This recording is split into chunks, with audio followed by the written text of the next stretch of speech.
Waterfowler 41 here, and we are not in my garage. We are actually up at our lake house, and we're going to be filming our first install video in the woods. The reason why I'm doing this is I got home late last night from a work trip, and we were heading up to the lake house for the weekend, and I had a new rack show up for the truck that I needed to use this weekend. So I figured let's just bring it with, and when I have time this weekend, I'll install it. So here we are Saturday afternoon, nothing but time on our hands, so we're going to be installing that rack on the truck. So if you remember a couple videos back, I installed the RealTruck back X4 TS tonneau cover. The reason why I went with this one is because it's got T-slots on both sides. Primary reason for wanting to have those T-slots is so I could run a rack, so I could bring my kayak wherever I need to bring it. The rack itself will mount inside these T-slots. Very easy video, not a lot of tools needed, but let's dive into what we're going to be installing. So this is the Elevate FS rack. You can pick this up on RealTruck.com. Again, it's just going to pop off these caps, and once you assemble everything, just slide right into these T-slots and tighten everything down.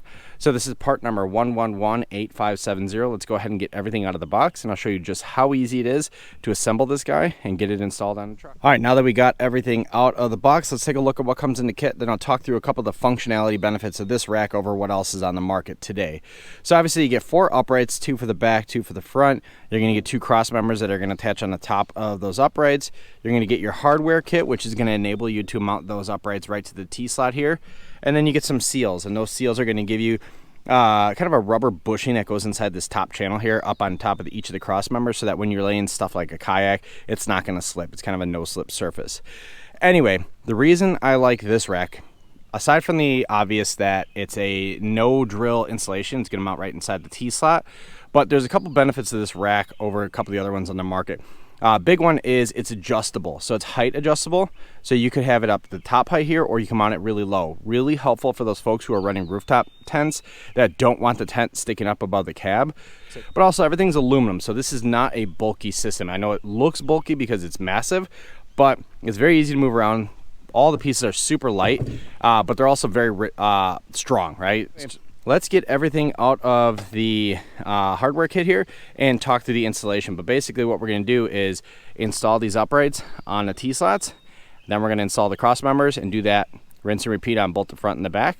And then that is it. It's super simple. Don't need much as far as tools, but we'll talk through that when we get there.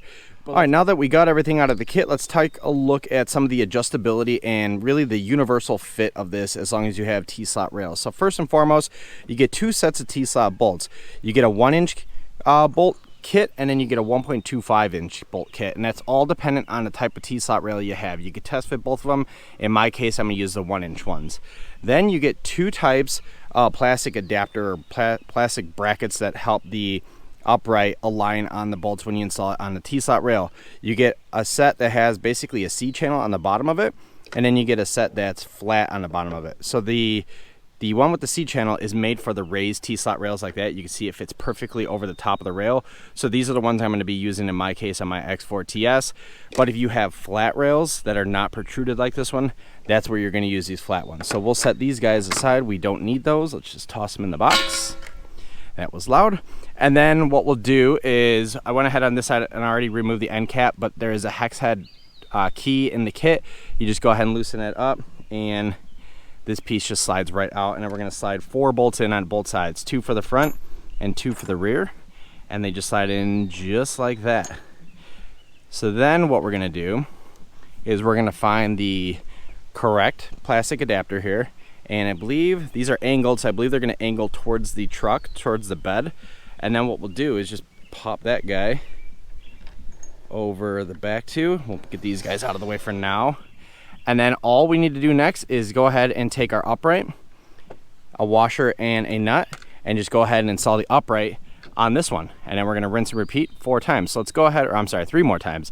So let's go ahead and get the first upright. Let's go ahead and get all the uprights installed. So anyway, T-slot bolt, plastic bracket, put the upright on there, and then grab a washer and grab a nut and tighten everything down. Right, so all 4 of the cross members are finally installed. So I went ahead and took the rears and I just aligned them with the back edge of the rear stake hole pocket. That way I make sure those 2 are square. And then the front ones are aligned with the front of this little tread pattern here. But all 4 Uprights are installed, good to go. One thing I would suggest is leave them kind of loose so you could slide them a little bit, because when it comes time to install the cross member, you're going to have to move them a little bit just to make sure everything is square. But next thing we're going to do is prepare each of the cross members, so we'll just do one at a time here. You're going to get the rest of those T-slot bolts, and you're going to use 4 per cross member, because ultimately once you slide those T-slots into the bottom channel, and you know it's the bottom channel here because it's the flat portion of the cross member, you're going to lay the cross member up on top of the uprights, and you're going to thread right through those 2 holes. So you're going to have 2 on each side, so 4 per cross member. So we're going to take those guys and we're just going to slide them right in here. And then the last thing we're going to do is put the end caps on. That way these guys don't pop out. So once you slide those in there, then we'll take our end caps. They'll slide right into this channel here. Can't really do it one-handed. And then in the kit, you get a bunch of these set screws. So we're going to use 1 on the top, 1 on the bottom on each end cap. So each cross member is going to get 2, so 4 set screws. And then each of these cross members are ready to go. So we're just going to slide those 2 to the end. These 2 again are just going to drop down on this side. The other 2 drop down there. And then use the same hardware we did for the uprights, the washer and nut. We're going to install that, and everything's tightened down with a 1/2-inch socket here. All right, so I have both crossbars installed. You can hear by the rattling hardware, they are just finger tight right now.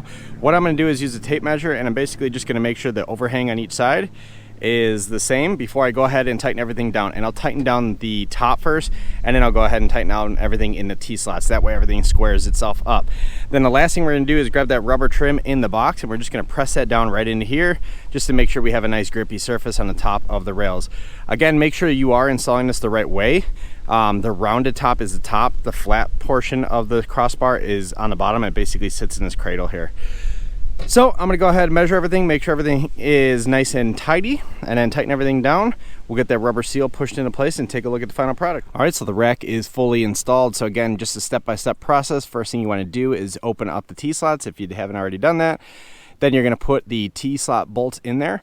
I use the 1-inch ones. You know you use the ones that are too long if when you tighten down these caps all the way and they bottom out and the upright is still loose. So make sure you're using the right size ones. I use the 1-inch ones with the raised T-slot rail here. Then you drop the plastic bracket on there, drop the upright, put the washer and nut on both the front and the back, tighten everything down. Do the same thing for the front. Then on the crossbar, you're going to go ahead and put an end cap on one side, slide 4 T-slot bolts or T-bolts into the bottom portion of the channel, and then put the other end cap on, just drop it down, and again, another washer and a nut.